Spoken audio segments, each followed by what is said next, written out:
നമസ്കാരം. പ്രധാന വാർത്തകൾ.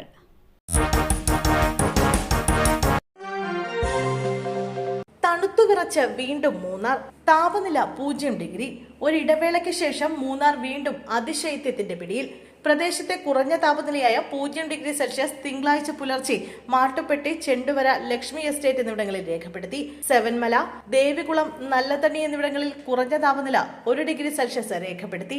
പ്രദേശത്തെ പുൽമേടുകളിൽ വ്യാപകമായി മഞ്ഞു വീണു. ഇതോടെ പ്രദേശത്തേക്ക് വിനോദസഞ്ചാരികൾ കൂടുതലായി എത്തുന്നു. വരും ദിവസങ്ങളിലും താപനില വീണ്ടും താഴുമെന്നാണ് സൂചന. CPM പ്രവർത്തകനെ ആക്രമിച്ചു. കലാരാജുവിന്റെ മകനെതിരെ കേസ്.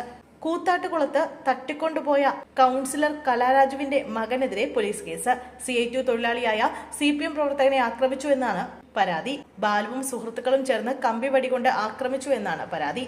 അതേസമയം ആക്രമണം നടന്ന സമയത്ത് എറണാകുളത്തായിരുന്നുവെന്നും പരാതി വ്യാജമാണെന്നും ബാലു പറഞ്ഞു. ബൈക്കിന് മുകളിലൂടെ വാഹനം കയറിയിറങ്ങി. യുവാവിന് ദാരുണാന്ത്യം. വണ്ടാഴി പുല്ലമ്പാടം സ്വദേശി വിഷ്ണുദാസ് ആണ് മരിച്ചത്. 35 വയസ്സായിരുന്നു.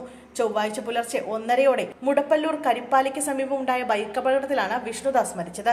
വിഷ്ണുദാസ് സഞ്ചരിച്ച ബൈക്ക് അപകടത്തിന് ഇടയാക്കിയ വാഹനം ഏതെന്ന് പോലീസ് പരിശോധിച്ചു വരികയാണ്. വിഷ്ണുദാസിന്റെ ബൈക്കിന് മുകളിലൂടെ വാഹനം കയറിയിറങ്ങിയതായും പറയുന്നുണ്ട്. ഇയാളുടെ പിന്നിൽ സഞ്ചരിച്ച രതീഷിനെ പരിക്കുകളോടെ പാലക്കാട് ജില്ലാ ആശുപത്രിയിൽ പ്രവേശിപ്പിച്ചിട്ടുണ്ട്. വടക്കഞ്ചേരി പോലീസ് കേസെടുത്ത് അന്വേഷണം ആരംഭിച്ചു. ദളിത് യുവാവിനെ കനാലിൽ മരിച്ച നിലയിൽ കണ്ടെത്തി. ദുരഭിമാന കൊലയെന്നാരോപിച്ച് കുടുംബം.